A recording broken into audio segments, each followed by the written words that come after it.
C'est quoi ce son déjà? Je t'en rappelle? Old school. Funk. Une seule solution. Shazam. C'est magique. Luther Vandross, ma gueule. Quoi? T'as envie que je te parle de ce film? De Shazam? Bah allons-y mon gars. Messieurs, bonjour, repartons pour un style qui se fait trop rare au cinéma, le genre super-héroïque, avec la dernière œuvre du DC Cinematic Universe, Shazam! You're him. You're the hero. You're welcome for not getting robbed. I'm Batman. Get him, Batman! Alors mes potes de DC, comment ça se passe en ce moment? Vous avez la pêche ou quoi? Bah c'est plutôt cool. Très convaincu par le dernier en date Aquaman, j'ai kiffé ma race. Et ce qu'ils proposent par rapport à leur plateforme me séduit de plus en plus, parce que j'avais bien kiffé Titan. Mais ma gueule, Doom Patrol, comment ça envoie? On en fera peut-être une vidéo. Et là il débarque avec Shazam. Par rapport à Shazam, je n'avais aucune attente. Mais quand je te dis hypomètre à 0, c'est vraiment à 0. J'ai vu le petit teaser de la Comic Con, ça faisait super flipper. Et j'ai laissé les mois défiler, et résultat de la course au film de super-héros, et ben j'ai franchement bien aimé. Quelques défauts certes, mais j'ai trouvé ce film super agréable, même s'il y a quelques petites choses qui m'ont chiffonné par rapport au film, ainsi que tout ce qui se passe en dehors du film, qui commence à m'agacer un petit peu en fait. Le signal d'alarme est lancé.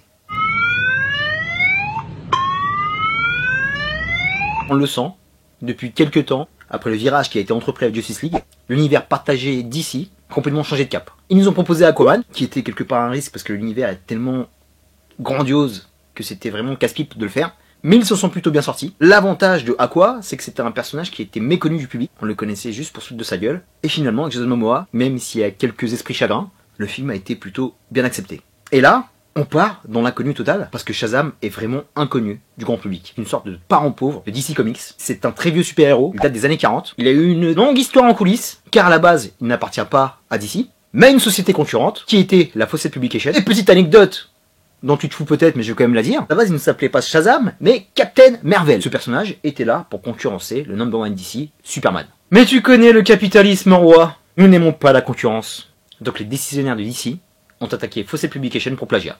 Car il y avait trop de similitudes avec l'homme d'acier. Procès que va remporter DC et mettre fin aux aventures du premier Captain Marvel. 20 ans plus tard, en bon requin, DC ravale Fawcett Publication et intègre le capitaine dans son catalogue. Mais le nom de Marvel ayant été libre de droit, une autre petite société concurrente va s'emparer des droits et créer son propre Captain Marvel. Et la suite, tu la connais.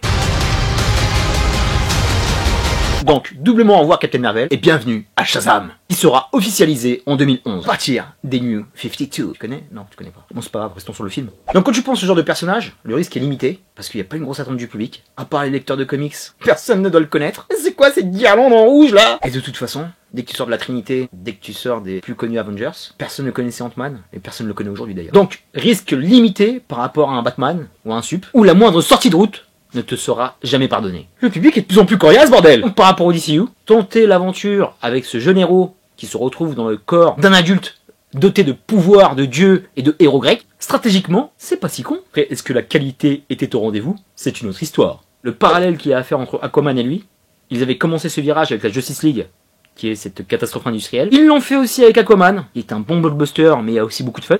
Mais là, ils sont en plein dedans, faire un film léger, familial, funny, et drôle. Et ça rentre parfaitement dans la dichotomie de Shazam. Parce que c'est un gamin qui se retrouve avec des pouvoirs qu'il va devoir gérer. Et tout ce côté-là est plutôt très bien foutu. Comme son côté film d'origine, ou devrais-je dire double origine, parce qu'en parallèle de la sienne, il y a aussi celle du docteur Sivana, qui est plutôt bien présentée. Même s'il y a quelques soucis dont je parlerai dans les bémols. Bouge pas. Hein. Et en plus, on commence par Sivana, c'est lui qui nous est présenté au départ. Parce que monsieur est l'aîné, j'ai kiffé son intro. Elle est hyper bien faite, et ça c'est plutôt cool. T'as un beau petit travail de cadrage, avec une bonne ambiance, et t'installes tout de suite le décor, par rapport à tout ce qui a été magie. Bon point. Ensuite, la première qualité de ce Shazam, là où je l'ai vraiment apprécié. Pour la première bande-annonce, je flippais vraiment que ce soit vraiment une comédie grasse. Et pas du tout. Parce qu'il y avait un peu plus de profondeur et de gravité qui m'a fait penser aux comics. Et je ne m'attendais pas du tout à voir ce degré de sérieux dans ce film. Parce qu'avant de te parler de pouvoir, d'action, de visuel, j'ai envie de te parler de la première qualité de ce film. La famille. Cette œuvre est un film familial. Et ce côté-là est hyper bien géré. Je te parle d'Orphelin, la trajectoire de Bill Batson. Batson, fils de Batman, non, rien à voir. Qui s'en prend plein la gueule, qui a été abandonné par sa mère à l'âge de 3 ans, et qui passe de famille d'accueil en famille d'accueil. Et en plus, c'est pas un gamin commode, parce que c'est quand même une belle petite frappe, t'as envie de lui mettre quelques baffes, et tu vas le kiffer progressivement. Ce qui m'a fait vraiment l'apprécier, pas lui directement, c'est les liens qu'il a avec sa famille d'accueil. Ses deux parents, joués par Mark Hamill et le sublime Cooper Andrews de The Walking Dead. Je kiffe ce mec, quelle gueule, putain. Et pareil au niveau de la Marvel Family, tu vois ce que je veux dire par rapport aux comics. La relation qu'il a avec son frère adoptif, Freddy, sublime, l'acteur est génial. C'est le best du film, même si tous les gamins sont vraiment top. Jake Dylan Grazer prend la lumière comme jamais. Un petit plan d'avenir. C'est ce Freddy qui va servir de guide à Billy avec l'obtention de ses nouveaux pouvoirs, parce que c'est un geek qui va faire le lien avec l'univers partagé du DCU. J'ai trop kiffé le Batarang, la petite balle par rapport à Superman. Bien trouvé les gars. Idem au niveau de la petite Daria qui est trop mignonne. Les autres, Mary, Eugene et Pedro, forment une petite famille recomposée avec plusieurs nationalités différentes. À ce niveau-là, c'était vraiment top. En plus, c'est un film qui se déroule en pleine période de Noël, avec ses petites couleurs froides. C'est un parfait film de fin d'année. C'est dommage qu'ils l'ont pas mis en fin d'année d'ailleurs. C'est plus un film qui rentre dans la veine Maman j'ai raté l'avion, La course aux jouets, ou même Big, dans lesquels il y a une vraie corrélation. Ou encore même, mon film préféré, je l'ai vu 3 fois au cinéma, Freaky Friday. Et j'ai même pas honte. Très cool que ça se passe à Philadelphia. Philadelphie, Phillies. Il y a les bonnes références qu'il faut, parce qu'il y a un langage métaphorique par rapport au genre super-héroïque. Il y a un langage méta par rapport à la geekerie. Star Wars et tout le bordel, référence à Game of Thrones, même une référence au Superman de Richard Donner, avec la scène du bus. Ils vont pas arrêter pendant tout le film, j'étais mort de rire. Et comme ça se passe à Philly, on est obligé d'aller sur les Rocky Stairs, on est obligé de faire une petite référence à Rocky, et qui passe bien. Mais j'ai beaucoup aimé toutes les références aussi, avec la petite boussole qu'il avait, j'avais la même quand j'étais gamin, je l'avais acheté au marché. Ça m'a ému, encore une fois, là où il marque un point, comparé à d'autres, ils sont pas en train d'appuyer sur la nostalgie, sur les références, en train de te dire attention, un coup de coude dans la gueule pour te dire attention, mais on parle de ça, et on parle des années 80, on parle des années 90. Là vraiment, ça fusionne avec l'histoire. On n'est pas en train de faire pause. Ah oui, c'est vrai, il parle de ça. Ça fait plaisir. Et les lieux choisis. Je kiffe les embrouilles dans les centres commerciaux, continuez. Et idem pour le pas d'attraction. Même s'il était un peu cheap, je trouve. Moi qui suis au fond de la foire du trône, de la fête à neuneux, du parc de l'acclimatation, j'ai kiffé. Mais ça sentait quand même la pauvreté, hein. C'est quoi cette grande route CFA2? Qu'est-ce qu'elle était petite? Bande son plutôt cool. J'ai eu peur parce que maintenant, succès oblige, on va voir du Queen dans tous les films. By Nature, kiff. Et vraiment sur la scène finale, une musique qui ressemble à une musique de super-héros. Et ça c'est cool. Ce qu'on n'avait pas sur le film du début de moi, si tu vois ce que je veux dire. Ce que j'ai bien aimé, c'est la tonalité et le rythme, il y a beaucoup d'humour.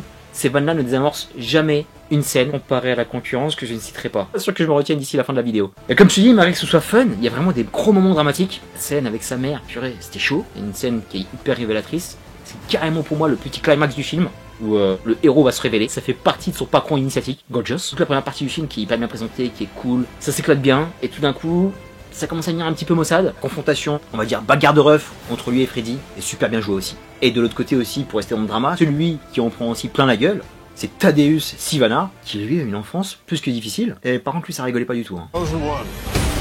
Restons sur Sivana, son daron est incarné par John Glover. C'est un habitué du genre. Il était dans Batman et Robin, bordel de merde. Et c'était le daron de Lex Luthor, Lionel Luthor, dans Smallville. Et en plus, il y a un clin d'œil, je sais pas s'ils l'ont fait exprès, mais j'ai envie d'y croire. Au moment quand Sivana se vénère, quand il débarque dans le bureau, il prend la pression, et il dit « Somebody », et j'ai l'impression qu'il allait dire la chanson « Somebody save me ».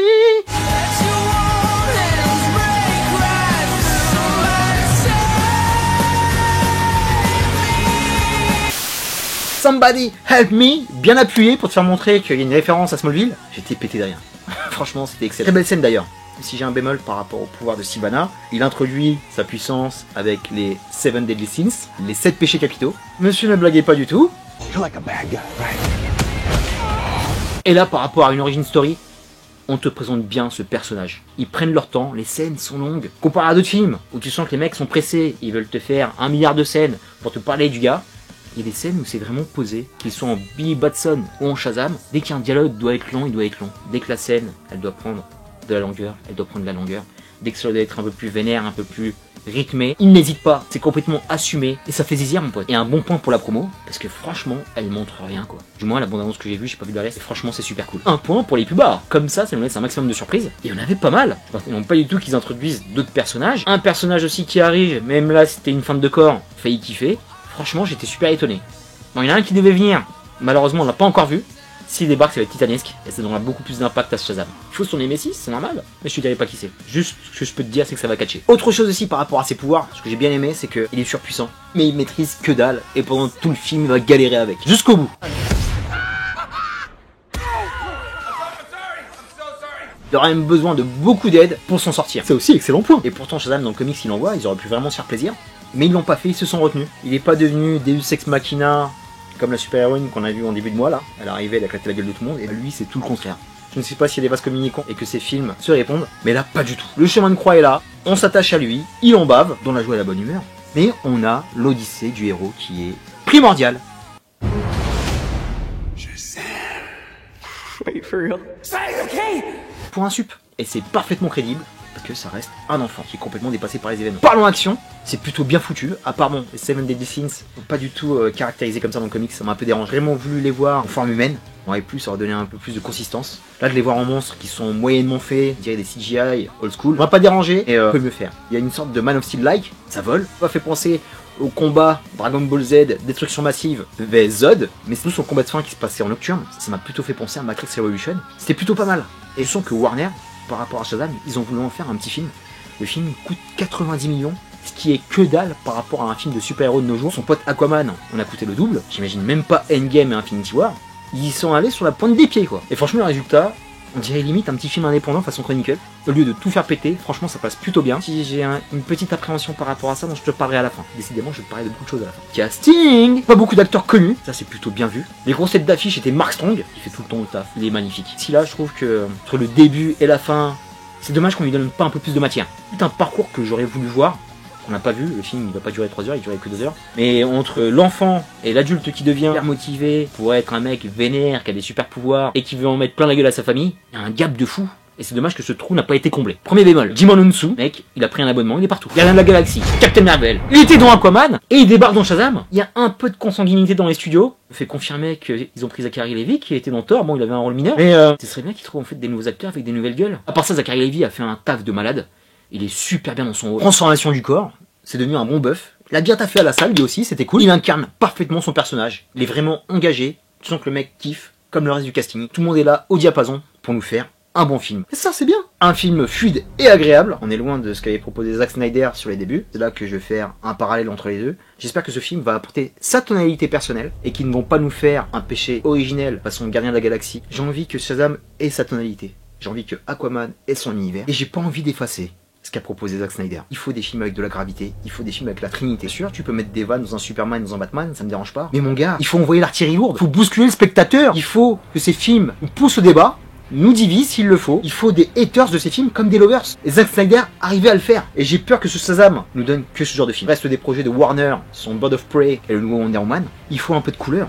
Il faut aussi du dark, s'il vous plaît, avec cette petite image qui m'a vraiment agacé à la fin, la petite symbolique où il y a le gamin qui avec ses figurines, on voit Superman et Batman en train de se taper, dès que Shazam apparaît à l'écran, il lâche ses figurines pour dire maintenant, le DCU, c'est Shazam. Non, non, non les gars.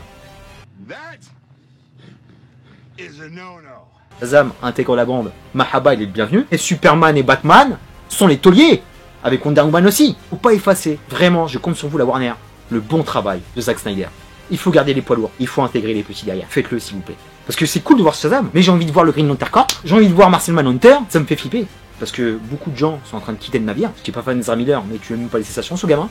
Pat Fleck, j'ai le cœur encore brisé, il s'est barré aussi. Quid d'Henry Cavill, on sait pas encore, mais ça fait flipper. On est en train d'essuyer les plâtres de Justice League, mais je suis désolé, il faut pas que tout le monde se casse. Tu vas rebooter un énième Superman, il faut absolument garder Henry Cavill. Si tu veux garder un lien solide et tu veux garder le Robeux des Bois avec toi, faut absolument garder Henry Cavill, parce que Superman on en a besoin. Cool de voir Shazam, c'est sympa comme tout, mais moi ce que j'attendais, c'est le Batman de Affleck, et c'était un Man of Steel numéro 2. Il faut que ces univers coexistent et ne pas aller que sur un chemin. Le comic book, il n'y a pas plus divers, pas plus pluriel, donc restez-y s'il vous plaît. C'est du cinéma, il y a plusieurs millions de dollars, mais s'il vous plaît, vous ferez kiffer le public, vous aurez tout le monde, les nouveaux comme les vieux fans comme moi, pour nous faire kiffer en salle. Parce que moi sincèrement là, Shazam ça passe, et vous nous faites des comédies à chaque fois, non.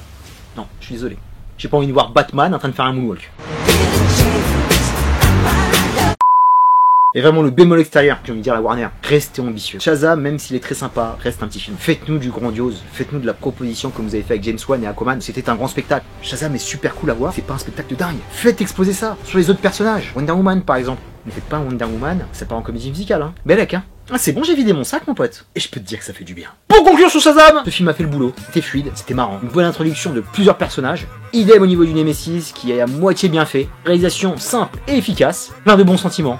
Tu sortiras de ce film avec un petit sourire, et ça fait du bien par les temps qui courent, restons positifs. Et avec toutes ces sorties super-héroïques qui vont arriver, il est quand même sorti entre deux gros de la concurrence, et bah lui, avec sa tonalité, il a réussi à tirer son épingle du jeu. Et Warner d'ici, bravo les gars, je m'attendais pas à ça du tout. Petite sucrerie, qui fait plaisir, qui invite au rêve, qui en jouera, petits et grands. Mais par contre Warner, Bellec hein, je compte sur vous pour que le DC Cinematic Extended Universe continue à fonctionner. Battez-vous contre vents et marées et ne faites pas de la concurrence like. Pas mal. Et comme je suis fan de comics, je me permets de te conseiller un comics. Il faut absolument que tu lises. La trame du film a été directement inspirée.